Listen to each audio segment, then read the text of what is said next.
Ngelele baba umtshali mfundisi Khumalo bengelelo baba bonke abakhona egameni lika Jesu omama osisi obhuti egameni lika Jesu abantwana abancane amen haleluya siyambonga uNkulunkulu kakhulu asekwenzile phakathi kwethu amen kulokhu ke nje bazalwane ngizocela ke bazalwane sivuleke izwi lenkosi ngokuphuthuma sivule amakhosi esibili chapter 7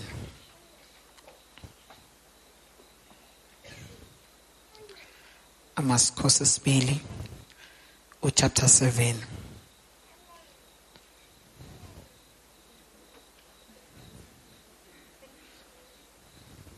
Siqale ukufunda kuverse 1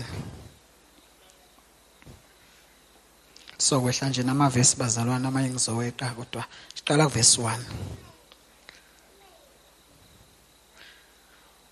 Wayesethi uElisha zwanini izwi likaSimakade usho kanje uSimakade uthi kusasa ngalesi sikhathi iseya lempuphu elicolekileyo liyakuthengiswa ngeshekeni nangamaseya amabili ebhali ngeshekeni esangweni eSamaria Induna yenkosi eyayisethenjwa yaphendula umuntu kaNkuluNkulu yathi uMusimakade enza amafastela ezulwini lokhu kungenzeka kanjani na wathi uyakubona ngamehlo akho kodwa ungadli kwakukhona esikhaleni sesango abantu abane abanochoko bathi omunye komunye sihlalele lapha sizoze sife na uma sithi siyakungena emzini kunendlala emzini siyakufela khona uma sihlala lapha siyakufa futhi ngalokho masihambe siye enkanjini yase-Aramu uma besiyeka siyakuphila uma besibulala siyakufa basuka kuhalala baye enkanjini yase-Aramu sebefikile emaphethelweni ekamu yase-Aramu bafica kungekho umuntu lapho inkosi yenza ukuba impi yase-Aramu izumsindo wezinqola umsindo wamahashi nomsindo wempi enkulu baze bakhuluma bodwa bathi uyabona inkosi yakwa-Israyeli iqasha amakhosi amaHiti namakhosi aseGibhite ukuba eze kithi basuka babaleka kuhalala bashiya amatende abo amahashi abo izimbongolo zabo nezinkabhu injengalokhu injalo babaleka ukuze basinde kwathi lapho abanochoko sebefikile emaphethelweni ekamu bangena kwelinye itende badla baphuza bathatha lapho isiliva negolide nezingubo bayokufihla babuya bangena kwelinye itende bathatha nalapho base beyokuthukuza base bethi omunye komunye asenzi kahle lolu lusuku lwanamhla usuku lwezindaba ezinhle kodwa sithule nje silinde ukuba kuze kube sekuseni siyakuthola isijeziso ngalokho masihambe sitshela indlu yenkosi verse 19 induna yaphendula umuntu kaNkuluNkulu yathi uyakubona noma ngabe uSimakade bengenza amafastela ezulwini lento ibingenzeka lento ingenzeka njengaleli zwi na wathi wena uyakubona ngamehlo akho kodwa ayukudla kwenzeka kanjalo kuyo abantu bayinyathela esangweni yafa amen namhlanje nje ngifuna ukukhuluma kakhulu ngomphumela okungamthembi uNkulunkulu amen haleluya umphumela okungenza njani bazalwane ongamthembi uNkulunkulu ngiphinde futhi ngikhuthaze ukuthi umthembe uNkulunkulu noma isimo singavumi amen mubambe nje lamaphuzu ukuthi kunomphumela ungamethembi bani futhi ngiyakukhuthaza methemba uNkulunkulu noma isimo sinjani noma kungekho kubona ngamehlo kodwa methemba uNkulunkulu. And uNkulunkulu bazalwane ngoba sikhuluma ngokukholwa ingishilo ngathi ekukholweni uNkulunkulu into yokuqala fanele kuyikholwe yilo ukuthi uNkulunkulu ukhona. Amen. Yilo ukuthi uNkulunkulu njani bazalwane khona. Ngale kwemsebenzi angayenza kodwa qala ubambe ukuthi uNkulunkulu njani ukhona bese uyamkholela nemisebenzi yakhe. Haleluya. Ngoba kuba inkinga phela nakhona ukungamkholela ukuthi khona angakwenza. Ngoba ungamkholela ukuthi khona angakwenza uzama ngemizamo. Haleluya. Kodwa uma umkholwa ukuthi ukhona futhi uyakwazi ukwenza kuyakulekelela kakhulu. Kukulekelela ekutheni noma usubona izinto engathi azenzeki kodwa uyazi ukuthi uyakwazi ukwenza. Haleluya. Uqhubeke umethembe ngoba uyazi ukuthi noma ngabe kuthiwa akenzanga kodwa uyaqhubeka umethemba ngoba uyazi vele ukuthi ukhona futhi ngoba ekhona uyakwazi ukwenza. Amen. Ngoba inkinga lento yokungamkhola uNkulunkulu ukuthi uyakwazi ukwenza futhi inkinga lento ungamkhola ukuthi uNkulunkulu ukhona. Le ndaba esifunda kuyo istory esiningi siyazi bazalwane ukuthi abantwana bakwaIsrayeli babekhonza uNkulunkulu yena yedwa futhi bemkhonza ngeqiniso uNkulunkulu yena yedwa. Kodwa ngenxa yokufika eindaweni lapho uNkulunkulu ayibabeke khona basebethatha ke sebethatha befaka izinto zangaphandle zabantu zalabo zaseKhenani ngenxa ukuthi uNkulunkulu wayebachazelile ukuthi uma ngempela niyongabaxoshi laba bantu bayoba lugibe kini. Amen. Uma ningabaxoshi bayokuba lugibe. Uthi Nkosi ngicela uvula amehlo lona kwazi ukubona impela ngakithi. Ngoba into emenza tatazele abe novalo ukuthi akayiboni lempi engakithi. Lithi wavula amehlo mayibona wabona hawu impi engaka kanti yasezulwini ekhona phakathi kwabo. Amen. Ngoba kuyenzeka bazalwane thina masizibuka sizeye. Kodwa isithu sathane sibuka amandla kaNkulunkulu. Thina masibuka singento zalutho. Kodwa uNkulunkulu usivikele ngamandla amangalisayo. Ingakho ke lithi izwi lenkosi uma sekunjalo sebebonile wasethatha ke ukuba abashaye ngompumputhe amabutho lawa aSaramu wabathatha ngompumputhe wabahola maye wahola ebayisa eJerusalem ebayisa Samaria. Uma ifike eSamaria inkosi lena yajabula. Inkosi lena yajabula ukuthi hayi suthi ke namhlanje isitha sethu seyibanjiwe. Hayi asikhiphe imkhonto sibulale. Uthi Elisha cha. Lokho engingakwazanga ukulwa ngenkemba zenu okulethwe usimakade phakathi kwenu ningasebenzisa inkemba. Iyodwa into efanele niyenze. Khiphani ukudla. Amen. Athi uJesu thandani zitha. Hallelujah. Athi thandani zitha. Phela mangabe kuthi abantu bakuzondela ivangeli musa wena ukhipha inkemba. Khipha ukudla udliwe. Hallelujah. Ungathi ngoba ngathi phela abakuzondeli into ethini bakuzondela ivangeli ngithi khipha ukudla wenze njani. Hallelujah. Ngesikhathi ekhipha ukudla ke base beyahamba kwasala isikhathi ke kwangaliwa kwathuleka. Base becabanga necanga elihleke manje ukuthi hayi asingabe sisalwa manje nawo asivele sivimbezela iJerusalem kungabibikho kungenayo kungabikho okuphumayo. Hallelujah. Akungabikho ongenayo angabikho njani okuphumayo asilivimbezele babulawe indlala. Hallelujah. Babulawe yini bazalwane indlala asibavimbezele babulawe indlala. Lithi ke indlala yakhuphuka ngangokuthi kwase kuthengiswa ikhanda lembongolo kudliwa imswani yamajuba. Lithi ke kwaze kwafikela abesifazane abathile baze banquma bathi wathi omunye asidli ingane zethu namhlanje ngenxa yendlala.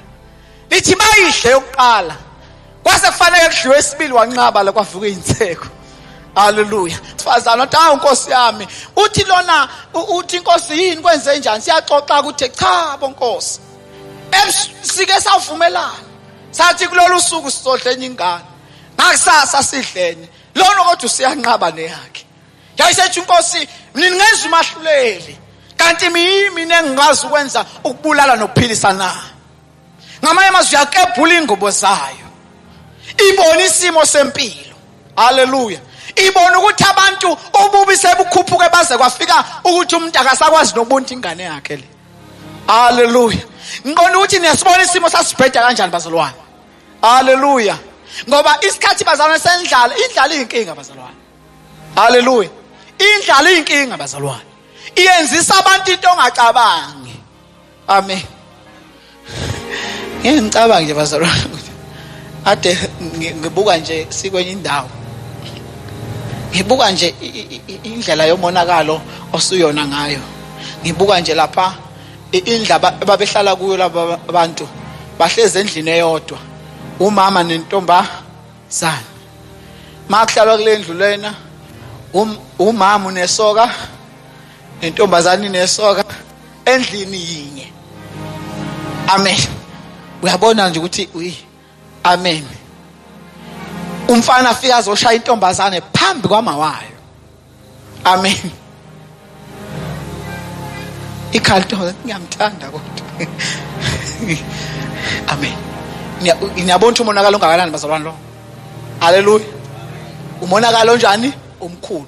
Ngenxa mhlambe ngiyacabanga ukuthi mhlambe lo mama nje akakwazi ukukhuza inxa yendlala. Mhlambe uyena lo siso provider. So ufanele athule ngenxa ukuthi ufuna alale adlile. Amen. Ngoba inkinga abantwana bazintokweni kwesulu indlala. Iyenzisa abantu into umuntu ebengacabanga unjani ukuyenza. Namhlanje kunabantu okuthiwa badayisa ngomzimba, umbuza athi ngangilambile. Amen. Ngoba indlala iyalahla ithemba. Amen. Ingakho nakulezi insuku abantu abasha balahlelwa lithemba. Amen. Kodwa nje ivele kube khona into nje ekiyibuza mina. Abantu abanayo imali. Amen. Abantu abanjani? Kodwa utshwala bakuthenga nsuku.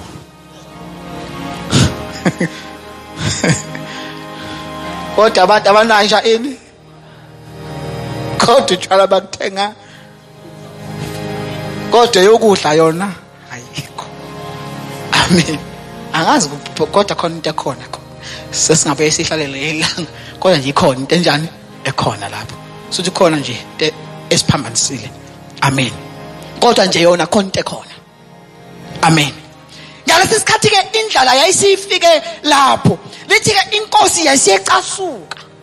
Inkosi yakwaIsrayeli yacasuka. Nayo yafuna ukumbulala, yathi ifuna ukunquma ikhanda. Ngenxa ukuthi silahlekelwe yini bazalwane? Yithemba. Yathi ifuna ukunquma ikhanda. Uma ifuna ukumnquma ikhanda, imifika uElisha wafele washeshe weza ukuthi inkosi iyeza nayo. Yatshela ingceku zakhe la ukuthi valana umnyango ngoba khona ozifuna ikhanda lami. Amen. Valana umnyango ngoba khona ozayo ufuna ikhanda lami. Mtsheleni lowo. Amen. Uma kuvalwa uthi mtsheleni lowo ukuthi lokho azokwenza ngeke akuthole ikhanda. Uma esethi evala umnyango, inkosi khona amazwi ewashoyo lapha na ke ithi isakhuluma verse 33 ku chapter 6 esakhuluma nawo inkosi yehlela kuye yathi uyabona ke lobu bubi buvela kuSimakade pho kungani kusamele ngimlindele uSimakade. Uyayibona inkosi lahlekelwa yithemba ithi ngisamlindelelani uNkulu ngoba ngikulesi simo ngenxa kaNkulu pho ngimlindelani. Uma ngiphatha abantu babulawa indlala nomuntu engicabanga ukuthi ngabulethe usizo yena sasithi awabulawe ama-Aramu yena wathi aswaphe ukudla. Namhlanje iwona enza lo monkala kangaka pho ngabe ube sawabulala ngabe mhlawumbe ukudla kukhona. Kodwa namhlanje lo muntu uwathi asibadedele kodwa namhlanje sibulawa yini? Indlala. Kanti kube sazenzela ngawe thamandla ngabe asinayo indlala. Ithemba lalahleka. Uma lilahleka ithemba usiyaphendula ke lokhuzane lama verse eqala wayesethi yizwani ke manje kusasa. Amen. Kusasa gobe kudayisa iseya lempuphu. Amen. Kusasa gobe kudayisa isheya ecolekile. Kusasa namhlanje niyasibonisa isimo engiqale ngasivese uthi besiphezulu kangakanani. Wena umucabanga kuthiwa kusasa uzoba yimiliyoni ungenawo uzuka ungathi kuthiwa kusasa uzoba nemali kodwa ungenayo namhlanje. Amen. Kusasa uzoba nani? Hayi ngelinye ilanga. Kusasa uzoba nemali kodwa namhlanje awunayo. Lithi ke lona oyinduna eyathembele engalweni yayo yancinga yayo inawo amavesi ithi noma uNkulunkulu engavula amafastela ezulu ngamamazi iyazi ukuthi uNkulunkulu uyawavula amafastela ezulu kodwa ithi noma engawavula amafastela kodwa lento esho umprofeti ngeke yenzeke. Amen. Ngamanye amazwi uNkulunkulu esekhulumile yangamethemba ngoba umprofeti akasho ngamazwi akhe usho ngoba kusho uNkulunkulu. Noma esekhulumile igama kodwa wangamethemba wathi ngeke kwenzeke. Amen. Uthi ke wena uzokubona ukuze ube nento ye-evidence ukuthi yenzekile kodwa ngeke uzube ingxenye yayo. Ngamanye amazwi ngeke uze uhle. Niyayibona ingozi bazalwane yongakholwa. Ezinye izinto uzosibona kodwa ungazidli ngenxa yani yokungakholwa. Abantu namhlanje bayafisa ukuba nokuthula empilweni zabo. Bazokubona kodwa ngeke bebe nakho. Abanye abantu namhlanje bazoyibona inkosi enkazimula uJesu ibuya kodwa ngeke behlale nayo. Bayawuza umdumo wayo bayayivuma ekugcineni kodwa ngenxa yokunqaba ukukholwa bayobona kodwa ngeke behlale kulowo mbuso. Amen. Ngenxa yokuthi lokho kushiwo uma kuvela ezulwini noma ngalula kangakanani engqondweni yakho vele ukwamukele. Amen. Noma ubona ukuthi akuyikho into enesense kulento eshoyo kodwa ngithi mina vele ukholo uma kuvela ezulwini. Ngoba uma kusho uNkulunkulu ukukhulunywa umlomo ongathethi imanga. Kukhulunywa uyo oyiqiniso lepheleleyo. Ingakho lithi ke ngaleso sikhathi kanti uNkulunkulu uyivusela ababuthakathaka abalahliwe ngaphandle. Haleluya. Abalahliwe ngaphandle. Hayi amasoja. Kodwa uthatha abantu abanochoko abakhishelwe ngaphandle. Bakhishwa kanti kwangazi ukuthi bayalahlwa kanti appointment kaNkulunkulu. Ngoba kwesinye isikhathi kuyebukela ngathi abantu bakusayidlana bakulahla kanti banikeza ithuba uNkulunkulu ukuveza amandla akhe ngawe. Kwangazi ukuthi bayalahlwa kodwa uma behleli ngaphandle ngoba asiyakhumbula chapter 5 kusukela yankosi inochoko uNahamani wafika waphila kodwa laba abala ekhaya bakhishelwa ngaphandle. Amen. Kanti uNkulunkulu unohlelo. Ngamanye amazwi uNkulunkulu uyakwazi ukubaphilisa kwabona laba kodwa bebabeke ngaphandle for isikhathi. Amen. Uma bengaphandle bathatha izinqumo boba bathi ayingeke sihlaleleni lapha. Amen. Sihlalele asisuke. Abakhulumise kwamasotsha. Haleluya. Bathi asihlali ke la. Siyasuka. Siqonda ngqo ekama. Masiphila siyaphila. Masifa ngoba linjalo nevangeli bazalwane. Alimfundi nje umuntu ongenaso isibindi. Amen. Aneke nje uvume nje ukuthi mangifa mangiphila makuthiwa umoya kabadala uyafa ngavele ngifeke. Sonqumele ngempela ke lapho. Makuthiwa ukuyeka abadala uyafa angifeke. Sengiyobona khona. Amen. Ngoba abantu phela babayeki ngenxa ukuthi bayasaba nje. Batata sele. Amen. Uthawu mangayeka lokho mayulaka. Ngiyokona igceke. Ngophambana sasecheke. Amen. Bethabanya ubulala umuzi. Kanti lento yesinqumo bazalwane idinga into othi nje ngiyafa noma ngiya ukuphila. Lithi bathatha isinqumo kanjalo. Ayi basibe yasukuma. Hayi kwasho ukuthi ke basithatha isinqumo kanti nezulu liyazi ukuthi sekuyisikhathi. Amen. Mabethatha isinqumo behamba. Amen. Bebuthakathaka belahliwe kodwa uNkulunkulu waba ngakubo. Amen. Waba ngenxa yani bazalwane lesinqumo. uNkulunkulu wavela kanjani? Waba ngakubo. Wasebenza ngabo. Baba yimpi kaNkulunkulu. Hallelujah. Wahamba nabo. Mama ezwa ama-alarm ayawuzwa lo msindo. Athi awuyezwa lo msindo.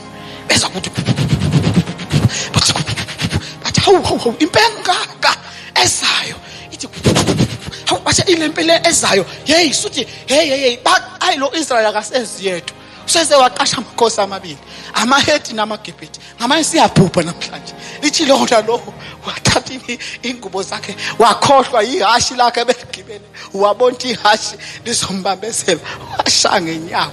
Bashiya konke ukudla kwabo. Bashiya yonke into yabo. Babaleka. Lithiwa ngisho nezimpahla zayiqatheka ngendlela. Amen. Zayiqatheka ngendlela. Esefikile amandla kaNkulunkulu ehamba nabantu ababuthakathaka. Esefikile amandla kaNkulunkulu ehamba nabantu abanjalo bazalwane ababuthakathaka. Amen. Uma engakithi ubani ongamelana nathi? Afika amandla sezulwini.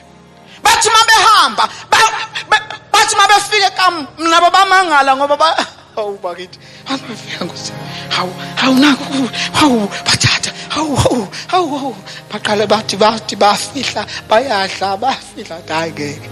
Usuku oluhle namhlanje. Usuku oluhle. Asingahlali nosuku oluhle. Asingasali ngosuku oluhle. Asiye emzini siyolumemezela usuku oluhle. Hallelujah. Athi umpostoli Paul usuku oluhle namhlanje, usuku lwensindiso. Ungahlali nosuku oluhle.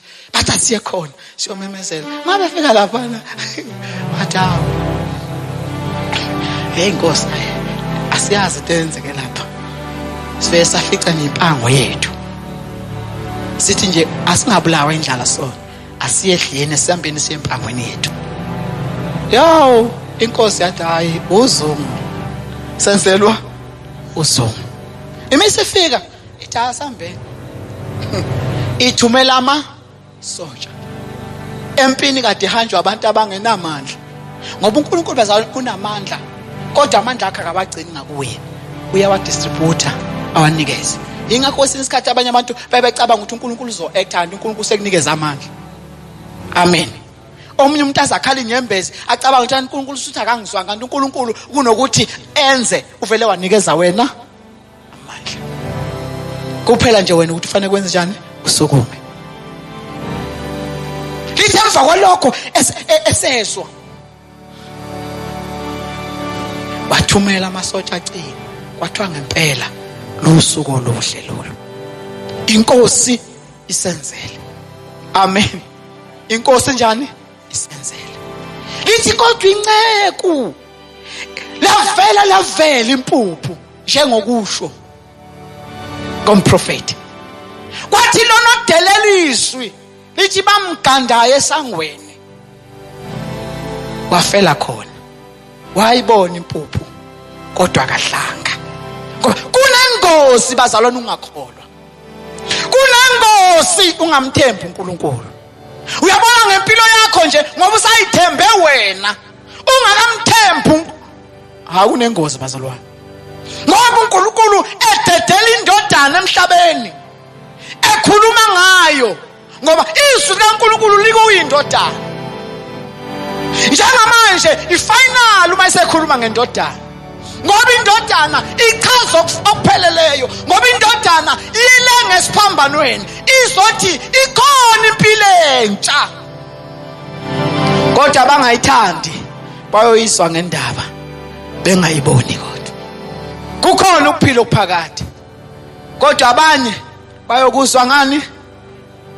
Kodwa bengangeni kukho. Ngenxa yento eyodwa ukungakholwa. Ngoba umuntu semayisebona impilo yakhe mayisebona ukuthi uyabona le mpilo yami ayisekho. Kanti ngesikhathi ulahla lelo themba ngithi mina noma ungenamandla yenza isinqumo uNkulunkulu uyongena. Amen.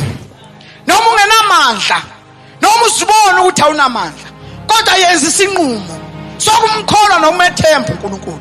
Uyobona amandla. Even ngisekhaya lakho, noma ngabe uyabona ukuthi awunamandla, kodwa namhlanje ngiyacela methemba uNkulunkulu, uyobona. Amen. Uyobona. Noma usubona ukuthi khona izinto engenzeka empilweni yakho, kodwa ngicela ukuthi ungamgabazi uNkulunkulu. Lokho akushilo bambelela kukho. Ungabuzi ukuthi kuzokwenzeka, uyekele kuye. Themba izwi lakhe. Ngoba abanye abantu bafuna ukwestion uNkulunkulu. Usala naye wavela wahleka. Yebo Ntango siyami. Ngabe kusho mina ukuthi ngizoba nengane. Mina engaziwayo ukuthi ngiyinyumba. Mina ngizoba nengane. Amen. Noma abanye sekuthi uJesu uyasindisa, usathi mina kodwa engasindisa mina. Noma sekuthi uJesu uyasindisa engasindisa mina. Yebo wena. Amen. Hawu yimi engaba ngcwele wena impela. Hawu mina ngoba ngiyiwesi kangaka wena impela. Amen. Ngoba uNkulunkulu bazalwane uma ishilo sekwenzekile. Amen. Mayiseshilo njalo bazalwane. uNkulunkulu ke bazalwane, haleluya. Uyavula amafastela ezulu. Wehle sibusiso. Kodwa umulalela nokulalela izwi lami. Sho njalo uDetoro umuntu uma ulalela nokula uthi ngiyovula indlu yencebo. Ngoba ulalele nokunjani? Nokulalela. Izwi kaNkulunkulu bazalwane adelele. Amen. Izwi kaNkulunkulu anjani bazalwane? Adelele. Namhlanje ngithi ngimethemba uNkulunkulu. Uyingozi ungamkholwa uNkulunkulu. Ngoba uyoyibona izinto zasekholweni kodwa ngeke uyi-experience. Uyohlala ubuza ukuthi abantu benze njani. Uyohlala ufuna imizamo. Ingakho abanye abantu bayakholwa kulezi insuku, abanye abantu baze balahleke ngisho sebesindisiwe. Belahlwe ukuthi abemethemba uNkulunkulu. Uza umuntu thi usebuyele. Ubuza ukuthi ubuyele kangakanani? Ubuyele kanjani? Uza sekuthi usebuyele. Ubani mani ubanjwe khokho benza ukuthi 1 2 3. Ngoba abantu mase kusesikhathini lapho engathi kuba mnyama khona, bavele bengamethemba uNkulunkulu. Ngithi mina noma ngabe uyabona ukuthi awusebenzi, kodwa methembe uNkulunkulu. Noma ngabe uyabona ukuthi uSathane uvimbezele kwakho, zidakwa iphume ngapha zise iphume ngapha, ngithi kodwa ungamiyeki, methembe. Noma abantu beze bethi ayikho lento yakho, ukholwa into engekho, kodwa ngithi mina noma ngathiwa ayikho, methembe. Manciki enkalweni yakho, yethemba yena. Ngiyamethemba, ngiyamethemba, ngiyamethemba owaseka. Ngiyamethemba, ngiyamethemba, ngiyamethemba, oh ngiyamethemba waseka. Ngiyamethemba, ngiyamethemba, ngiyamethemba, oh ngiyamethemba waseka. Ngiyamethemba, ngiyamethemba, ngiyamethemba, oh ngiyamethemba waseKalvari. Noma siphi isimo solunga, noma siphi isimo solunga, kodwa methembe yena. Noma yini methembe. Uzathi uDavid uma besedlula phakathi kwezinto zonke, uDavid wahlala enhluphekweni esehlane. Kodwa uma selobe ihubo 18 uvela ngichaze kahle. Ebesithi wena Jehova ngakhala ehluphekeni kwami. Ngathandaza ngakhala. Ithi uNkulunkulu ngakuzwa uduma njengokuduma kuze izithazi. Sahlakazeka. Ngoba wangiwelisa, ngoba wayengacabangi naye ukuthi kuyofika isikhathi lapho engena khona eJerusalema sethu uyinkosi. Kodwa ngoba wamethemba uNkulunkulu. Wayengazi naye ehlupheka ehlala ehlane, kwakuthiwa ugcotshiwe ubaleka kantakazi ngenye ilanga wathi uNkulunkulu noma izitha zami kodwa wena uvele waduma njengokuduma kuzona izitha zami sahlakazeka. Ethi wena uNkulunkulu wezwa umthandazo wami. Uthi uNkulunkulu kube ngangiqondo okubi enhlizweni yami awungeke ungizwe. Ebusuku ngizosho njalo ukuthi methemba uNkulunkulu.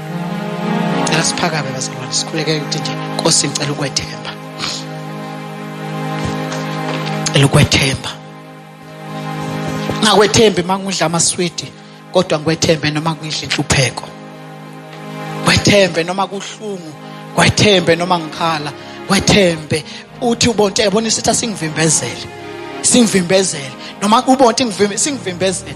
Uthi uNkulunkulu uduma njengokuduma phakathi kwekhaya lami. Awungidumele uze lonke lento engiyibonayo ngingayiboni.Thi kodwa Nkosi ngethemba wena. Ebusuku ngifuna sisho njalo bazalwane uthi yemethembe uNkulunkulu.